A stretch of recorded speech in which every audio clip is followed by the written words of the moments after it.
वर्तमान समय में अब शिक्षित युवा भी कृषि क्षेत्र में होने वाले लाभ के मद्देनजर अपना रुख कृषि व्यवसाय की तरफ मोड़ रहे हैं और इस क्षेत्र को आगे बढ़ाने के लिए कई प्रकार की नई नई योजनाएं भी बना रहे हैं ताकि भविष्य में इससे से ज्यादा लाभान्वित हुआ जा सके। उन्हीं में से एक व्यवसाय मधुमक्खी पालन व्यवसाय भी है। इस व्यवसाय से जुड़कर लाखों लोग लाभान्वित हो रहे हैं। बता दें कि मधुमक्खी पालन व्यवसाय कम लागत का व्यवसाय है। ये एक ऐसा व्यवसाय है जिसे समाज के हर वर्ग के लोग कम से कम लागत में शुरुआत कर अच्छा लाभ कमा सकते हैं। हरियाणा के जिला करनाल इंद्री हलके के गांव खानपुर धुमसी के युवा किसान संदीप जाटान भी मधुमक्खी पालन कर लाभान्वित होने के साथ ही अन्य युवाओं के लिए मिसाल पेश कर रहे हैं। संदीप नेचुरल हनी ब्रांड से अपने हनी को मार्केट में सेल करते हैं। करनाल के गांव खानपुर के रहने वाले संदीप के पिता ने 1994 में मधुमक्खी पालन व्यवसाय को शुरू किया था। तब उन्होंने ये शुरुआत 20 बॉक्स से की। बीएससी की पढ़ाई के बाद संदीप ने इस व्यवसाय से संबंधित नई तकनीकों की जानकारियां हासिल की, जिसके बाद संदीप ने भी इस व्यवसाय को अपना लिया और तब से वे मधुमक्खी पालन कर रहे हैं। वे बताते हैं कि वर्तमान समय में उनके पास 4500 बॉक्स है और उन्हें बेस्ट बी कीपिंग अवार्ड से भी नवाजा जा चुका है। इसके साथ ही वे बी ब्रीडर भी है। ऐसे में आइए जानते हैं संदीप जाटान की सफलता की कहानी उन्हीं की जुबानी। जी सर, क्या नाम है आपका? मैं संदीप जाटान हूँ सर, गांव खानपुर से, जो डिस्ट्रिक्ट करनाल में पड़ता है। जी सर। सर, आपसे जानकारी लेना चाहते हैं कि आप ये मधुमक्खी पालन में किस समय से हैं? इस बिजनेस को मेरे फादर साहब ने 1994 में रन आउट किया था। उसके बाद 2016 में मैं भी इसी बिजनेस में इन्वॉल्व हो गया था। इसके प्रॉफिट्स को देख करके और जो भी इस बिजनेस के बेनिफिट्स थे उनको देखते हुए मैं इस बिजनेस में आया था। तो सर, मतलब क्या क्या कारण रहे स्टार्टिंग में? जैसे आपके पापा ने शुरू किया, फिर आपने शुरू किया इसको, मतलब आपको कुछ लगा तभी आए क्या? बिल्कुल बिल्कुल सर, मेरे फादर साहब एक सिंपल से फार्मर थे।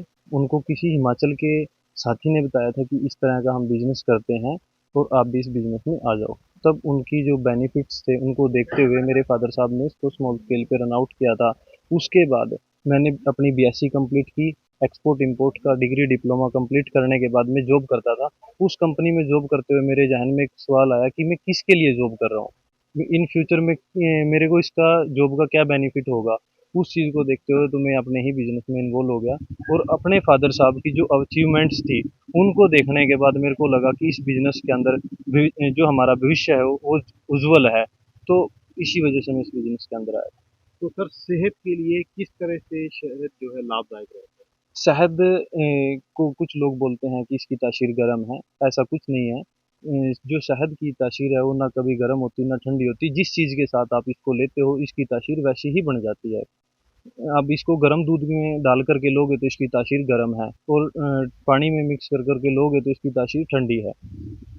तो इसका बेनिफिट लेने के लिए जैसे आपने सर्दी में दूध में डाल करके इसको लिया और शरीर को सर्दियों के टाइम में गर्म चीज़ की आवश्यकताएं होती हैं, तो गर्म दूध में आपने लिया तो इसकी तासीर गर्म होगी और जो हमारी बॉडी को बेनिफिट की जिनकी ज़रूरत थी वो इस हनी के अंदर से अपने को सब कुछ संपूर्ण हार इसको बोला जाता है, सब कुछ चीज़ें इसके अंदर हैं वो अपनी बॉडी को मिल जाती हैं।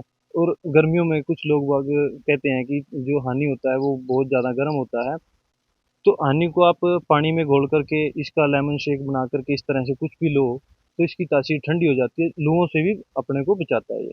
ठीक है सर। तो असली शहद की पहचान कैसे कर सकते हैं? असली पहचान कुछ आज की डेट में तो ऐसे केमिकल आ चुके हैं कि आप उनको पहचानना काफ़ी मुश्किल हो चुका है। असली इसकी तो टेस्टिंग ही की जा सकती है, जो कि इंट्राटेक के गुड़गांव में लैब है। उस लैब के अंदर अगर हनी को टेस्ट कराया जाता है तभी अपने को पता चलता है कि इसके अंदर किसी तरह से इन्वर्टेड शुगर कोई फ्रक्टोज की या ग्लूकोज की कोई ब्लेंडिंग तो नहीं हुई है। तो लोग असली ही शहद खरीदे जी, तो उसके लिए क्या क्या करें लोग? उसके लिए तो मेरा सभी को सजेशन यही रहेगा कि आप कोई भी आपके नज़दीक में मधुमक्खी पालन का व्यवसाय करता है, आप जाकर के डायरेक्टली उनसे हनी परचेज करो, तभी आपको प्योर मिल सकता है। अदरवाइज कोई भी ऐसा आपके पास वे नहीं है जहाँ से आप प्योर हनी आज की डेट में परचेज कर सको। तो सर सरकार ने जैसे बहुत सारी योजनाएं चला रखी हैं जी इस कृषि उद्योग कृषि व्यवसाय जो है उससे जुड़े कई ऐसे हैं जैसे पशुपालन है, डेयरी उद्योग है, जी मछली पालन है या मधुमक्खी पालन है। तो सरकार बहुत सारी योजनाएं चला रही, सब्सिडी वगैरह। तो इसमें क्या कुछ लाभ आपको प्राप्त हो रहे हैं ऐसे? सर, गवर्नमेंट तो किसानों के लिए काफ़ी तरह के इस तरह से लोन वगैरह की सुविधा प्रोवाइड करती है, पर वो धरातल पे आकर के जो अगर हम बात करें तो वो फार्मर तक नहीं पहुंच पाती। कुछ ही हमारे साथी होते हैं जिनकी अच्छी अप्रोच होती है या डिपार्टमेंट के साथ वो जुड़े होते हैं अच्छे से, उन्हीं को वो मिल सकता है बेनिफिट। अदरवाइज हर एक फार्मर तो इस बेनिफिट को ले ही नहीं पा रहा है आज की डेट में अभी। तो क्या अपील करना चाहेंगे? गवर्नमेंट से भी मेरी यही अपील रहेगी कि इस तरह का कोई वे निकालो, जिस किसी की फाइल हमने ऑनलाइन सबमिट करा भी दी है, सबमिशन के बाद उसके ऊपर कुछ ही टाइम के अंदर कार्रवाई होनी चाहिए।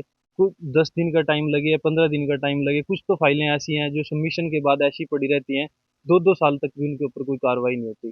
उसके अंदर दे देते हैं कि ये फार्मर पहले से ही बिजनेस कर रहा है। यार किसी पर्सन ने 5 बॉक्सेस से अपना बिजनेस स्टार्ट कर लिया है, क्या वो फार्मर बन गया? उसको अपनी अचीवमेंट्स हासिल करने के लिए जो फंडिंग की ज़रूरत होती है, वो कहाँ से लेगा? जो अगर हमारे बैंक भी उसको सपोर्ट नहीं करेंगे तो। तो इस तरह से होना चाहिए, किसी के पास 5, 7 या 10 भी बॉक्सेस हैं, वो उनको बढ़ा सके, उसके लिए भी तो कुछ राशि का अनुदान राशि होनी चाहिए। जो बेनिफिट गवर्नमेंट देना चाहती है, वो उस फार्मर तक इस तरह से पहुँचे। और हमारे बैंकों के ऊपर जो भी हमारे फील्ड ऑफिसर हैं, उनको ये बताया जाए कि भी ये बिज़नेस घाटे का सौदा नहीं है। हुँ, ये आपकी जो भी यहाँ से इनकम आएगी उससे आपकी किस्तों को उतार देगा। हुँ।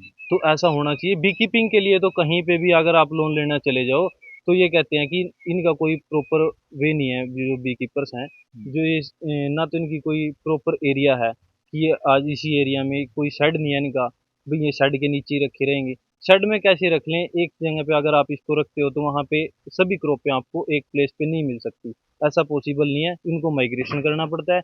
माइग्रेशन के कारण ही वो जो हमारे फील्ड अफ़सर हैं वो मना कर देते हैं कि आपको हम कहाँ-कहाँ तो आपका ढूँढेंगे। कहना है कि इसको सुलभ किया जाए। सुलभ करना चाहिए ये, और जो भी हमारे बी कीपर्स हैं, उनको इस तरह से सपोर्ट भी मिलना चाहिए। गाँव खानपुर डिस्ट्रिक्ट करनाल जी। सीलेंद्री पड़ती है।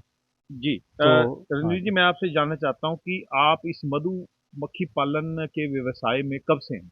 हम सर इसमें 1994 से यहाँ, और हमने ये जब से कर रखा, इसमें काम ठीक चल रहा है, बढ़िया चल रहा है, कोई दिक्कत नहीं। पहले आपका क्या काम था? पहले भी खेती बाड़ी का काम था। तो इसको क्यों क्यों करा आपने? हमने ये करा तभी सभी मान ले एक साइड बिजनेस होना चाहिए, कोई भी जो अपना साइड बिजनेस हो, उससे दो पैसे साइड में आ जाए। खाली खेती से काम नहीं चलेगा, फिर उसमें थोड़ी इनकम बढ़ जाएगी। तो फिर इसमें वो या हमने करा 20-30 बक्सों से शुरू किया था। 20-30 बक्सों से लेके आज मान ले अच्छे जा रहे। तो आपके साथ कौन-कौन जुड़ा हुआ है? पहले भाई जुड़े, भाइयों के बाद अब बच्चे काम कर रहे, हुँ। भाई भी कर रहे साथ में। तो कुछ नई तकनीक भी जोड़ी गई है? अभी इसमें जुड़ रही नई नई तकनीक, जैसे बच्चे सीख रहे हैं, ले रहे हैं, पढ़े लिखे तो हैं। फ़ायदा मिला आपको? हाँ, इसमें फायदा बहुत मिला, हम ये नहीं कहते फायदा नहीं मिला, फायदा अच्छा मिला। तो बाकी जो और लोग हैं, उनके किसान भाई या और हैं, उनसे आप क्या कहना चाहेंगे? उनसे भी हमने कह के मान ले, जो अपनी जान पहचान का था, रिश्तेदार वाला था, हमने कम से कम 20-30 लोगों से ये काम करा रखा। उनको खुद अपने पास ट्रेनिंग भी दी, उनको रास्ता बताया, हुँ, उनको सिखाया। उनका भी अच्छा काम चल रहा है, ये नहीं है कि नहीं चल रहा है, हुँ। उनका भी बढ़िया चल रहा है, वो भी अच्छी रोटी खा रहे तो आपके हिसाब से मधुमक्खी पालन में कम पैसे से ज़्यादा मुनाफ़ा कमाया जा सकता हैं। है? इसमें कमाया जा सकता है, कम पैसे लगाओ, इससे बढ़िया वैसे वेबसाइट कोई बिजनेस कोई है नहीं, मेरा मानना तो ये है। बहुत-बहुत ये मैं ऑर्गेनिक खेती की तरफ आया। इस तरफ बढ़ गए। हाँ, बहुत-बहुत अभी 10 साल से मैं ये कर रहा।